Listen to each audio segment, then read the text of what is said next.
Another area of concern that we think is relevant and provides probative information to you as commissioners deals with the violence visited upon um, immigrants of African descent at the borders of the United States, and in particular, the southern border with Mexico. Our expert who will be testifying in this on this issue is Camilo Perez-Bustillo. He is a visiting professor of human rights and social justice at the College of the College of Law, rather, and Psychology in the Department, National Department of Taiwan University in Taipei. He's an affiliate of the Global Research Program on Inequality, the University of Bergen in Norway. He is a fellow, the Center for Advanced Study in the Behavioral Sciences at Stanford University, and a research fellow at the University of Dayton School of Law, and a former director of research and advocacy at Hope Border Institute, El Paso, Texas. He's also a former director of immigrant and refugee rights with the American Friends Service Committee. He has authored Human Rights, Hegemony, and Utopia in Latin America Poverty.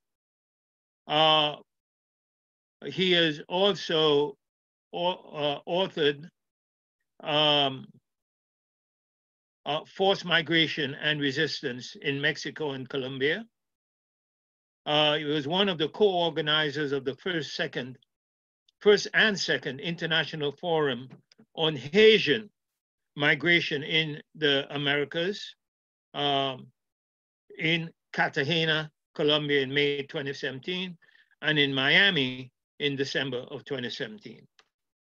Okay, so we'll now hear from Camilo Perez-Bustillo. Thank you.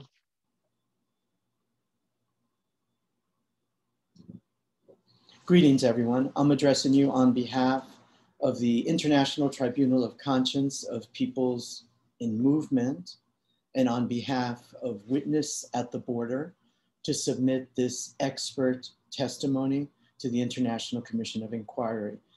We greatly appreciate this opportunity and ask you to have reference not just to this recording, but to the text, the document that's been submitted to you, summarizing our testimony and providing specific citations and references. Thank you very much for making this time available. I also ask if the support group for the International Commission of Inquiry could send me a confirmation that you've received this video or at least the audio. Thank you very much. So I'm speaking on behalf of both the International Tribunal of Conscience and Witness at the Border to summarize our evidence regarding the relationship between the mandate of the Commission, which is the issue of systemic racism against persons of African descent within the context of policing in the US, the relationship between that mandate and the policies and practices of the US in terms of immigration and the border.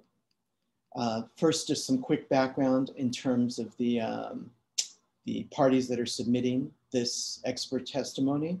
I'm speaking on behalf of the Permanent Secretariat of the International Tribunal of Conscience of Peoples in Movement, which was founded in 2010, first in Quito, Ecuador, and then in Mexico City, within the context respectively of the World Social Forum on Migration and the Global Forum on Migration and Development.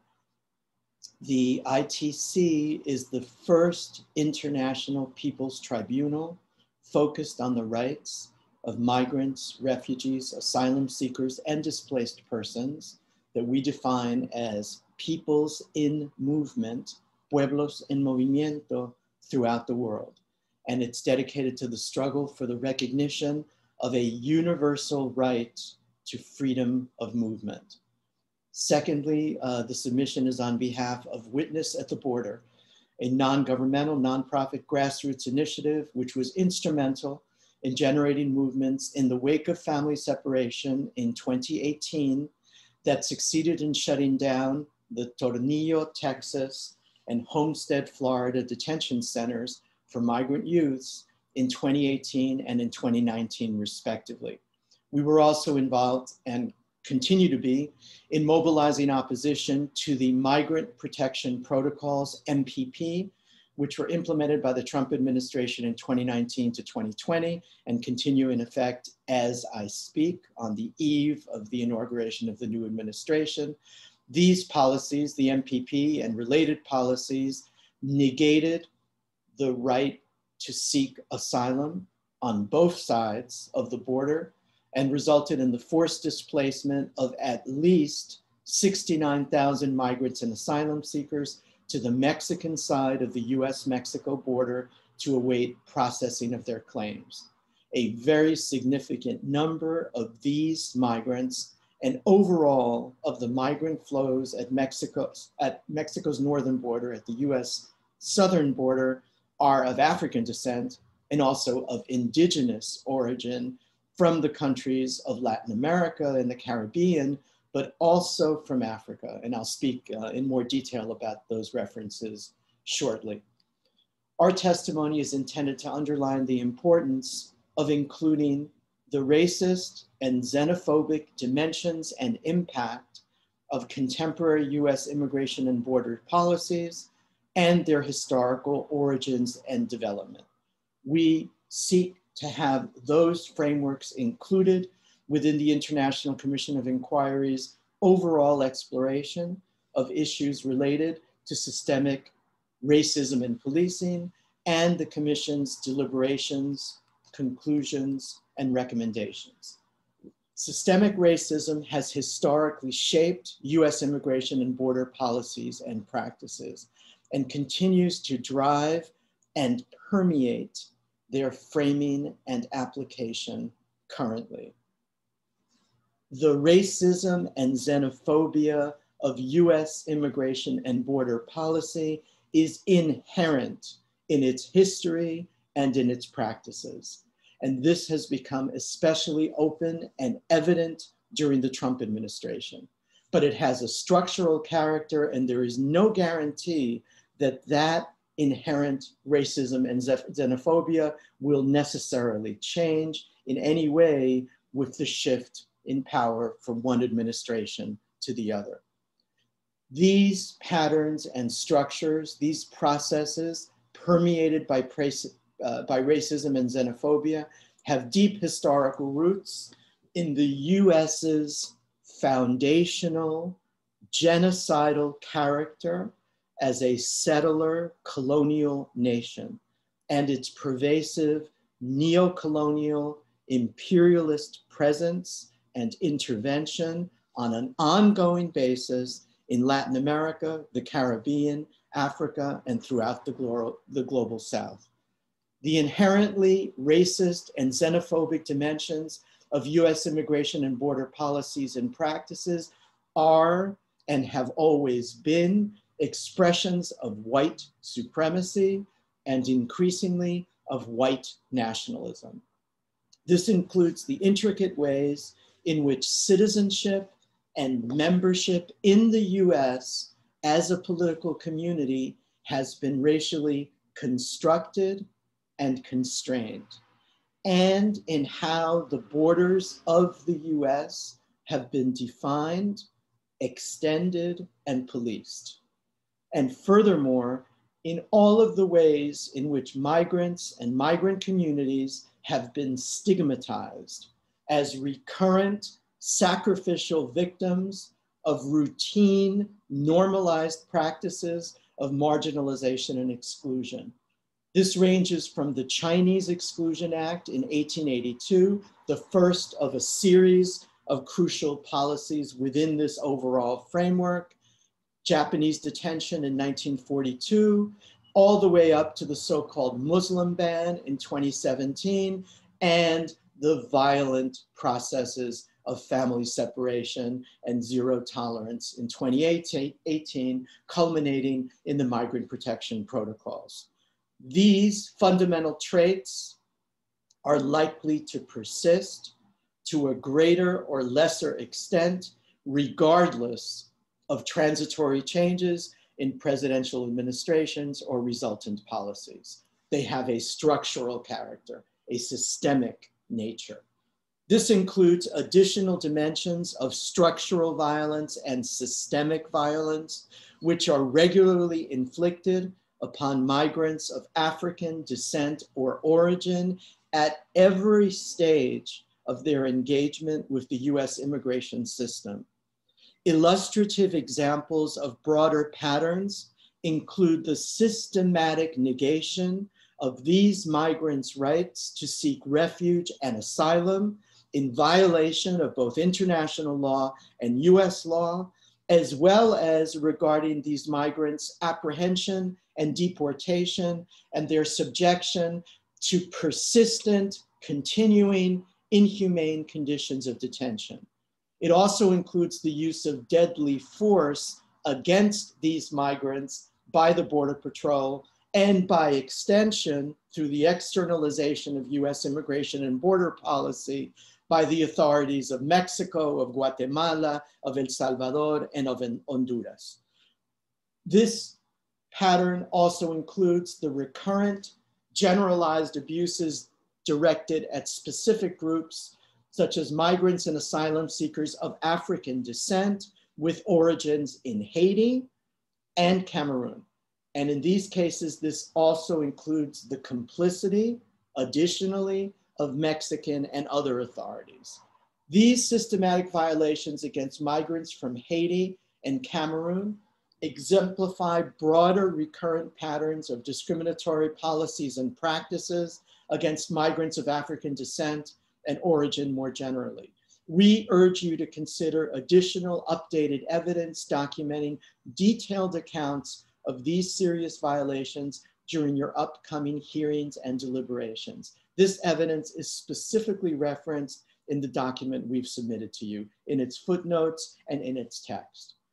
The intrinsic relationship between systemic racism and immigration and border policies in the US and globally has been widely recognized in the evolving frameworks of international human rights law.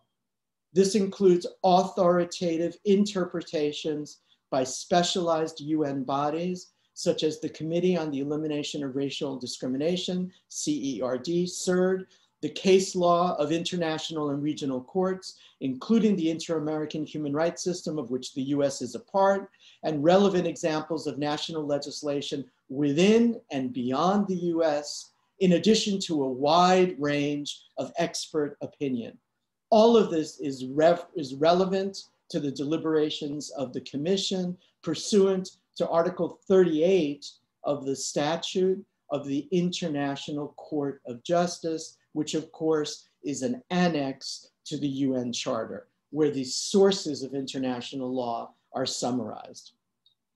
Human rights violations attributable to racist policing in the US and to the impact of racism and xenophobia within the context of US immigration and border policies and practices provide a crucial case study for exploring the indivisible, interrelated, interdependent, and integral character of international human rights law as underlined by the Vienna Declaration and Program of Action in 1993.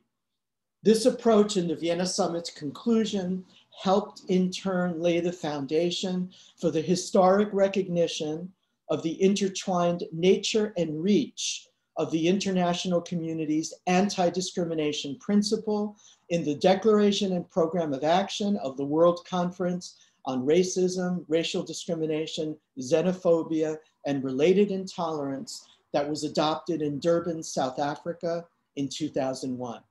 This is also reflected in conceptual frameworks related to intersectionality, which CERD has regularly incorporated into its concluding observations and general recommendations. Again, the citations to all of this are in the text and the footnotes that's been submitted to you. We ask you to turn to those as additional support.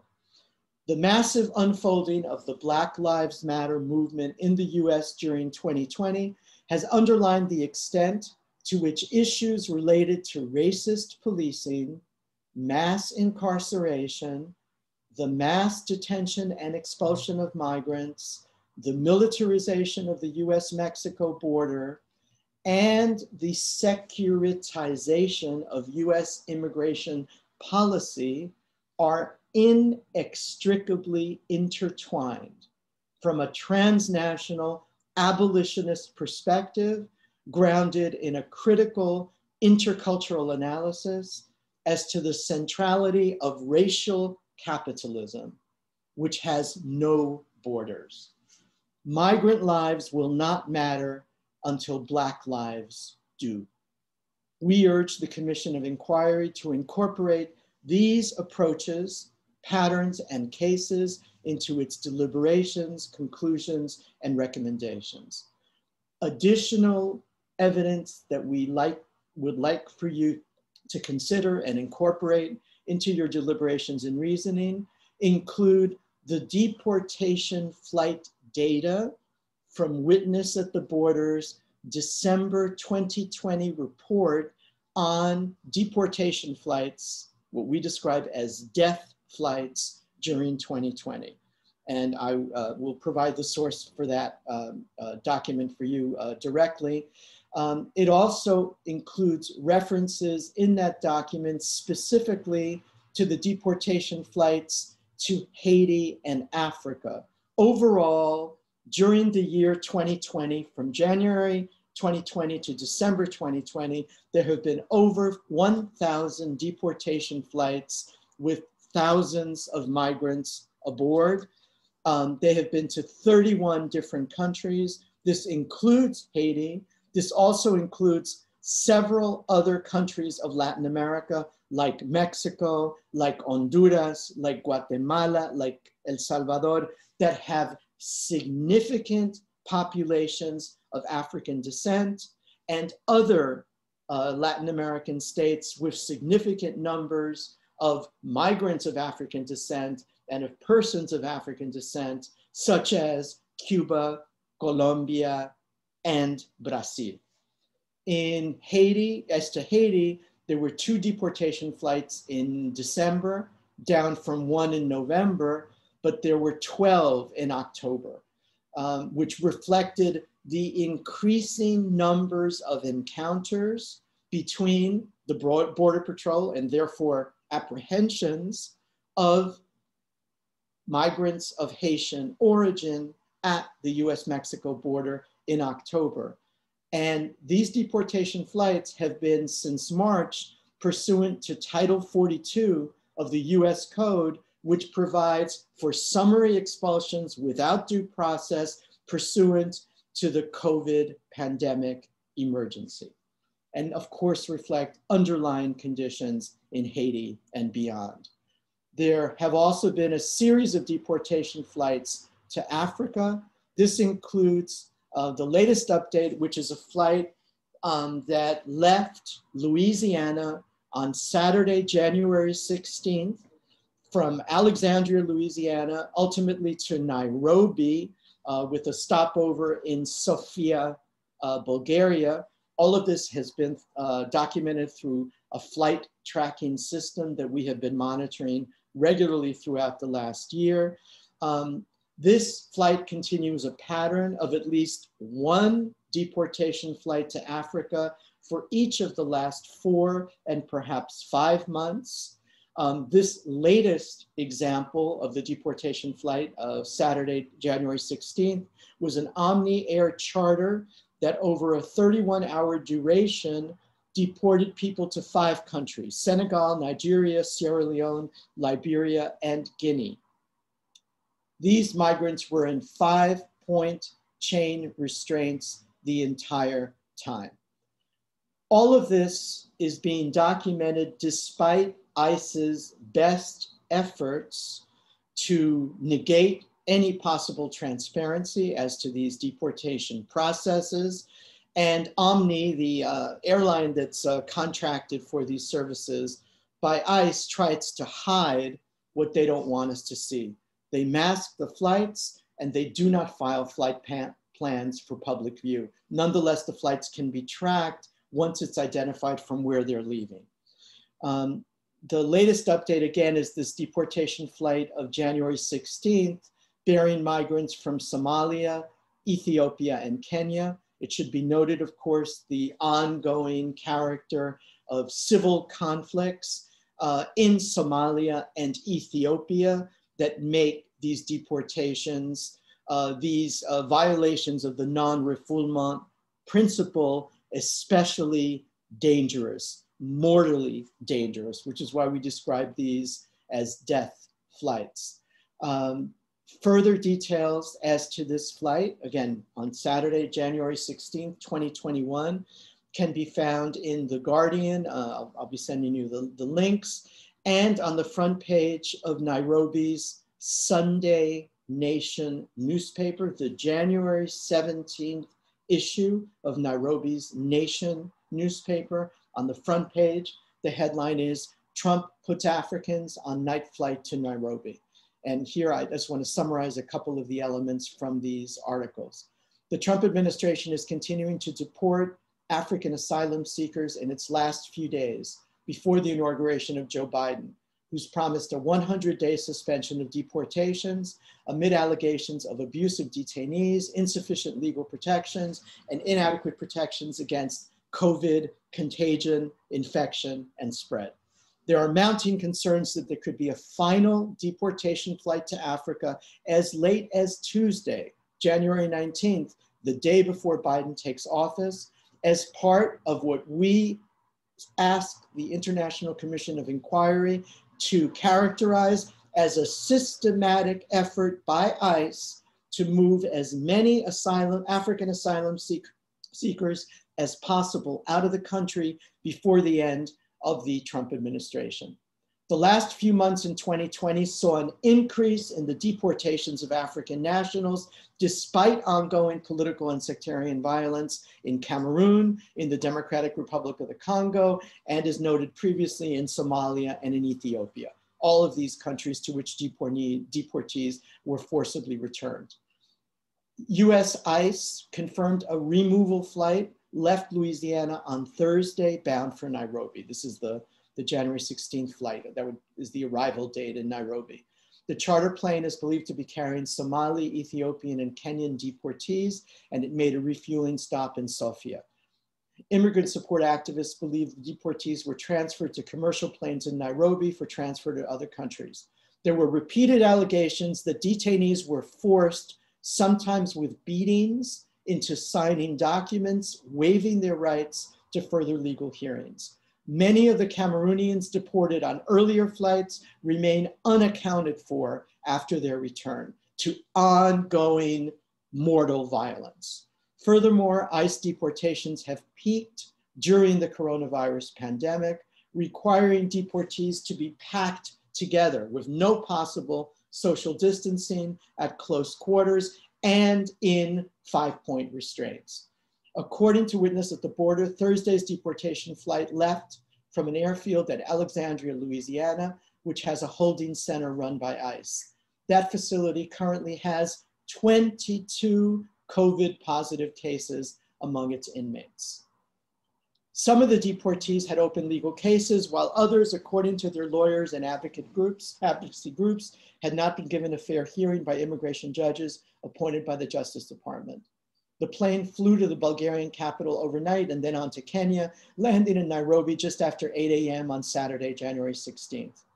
As Tom Cartwright from Witness at the Border has noted, with each deportation to Africa, ICE and Omni take more steps to hide their flights. This time it was under the cover of night. The other steps ICE and Omni have taken to make these flights as opaque as possible is that they do not file a public flight plan, not even in the US. They mask the flight number and the plane number from public view. And all of this is to hide their shame. Lawyers and advocacy groups have said that there are signs, and we want to alert the International Commission of Inquiry about this, that a final deportation flight to Africa under the Trump regime could be in preparation for the last full day of the Trump presidency on Tuesday, January 19th. But meanwhile, ICE is increasingly careful to disguise its methods, its moves ahead of flights to avoid legal efforts to stop them. So it remains uncertain whether this flight will go ahead. Overall, again, there were over 1,008 deportation flights in 2020 to at least 31 countries in Latin America, the Caribbean, and Africa. Thank you, and we urge you please to review the testimony that's been submitted in writing and the specific citations and references in that document. Thank you very much for the opportunity to share this evidence with you today.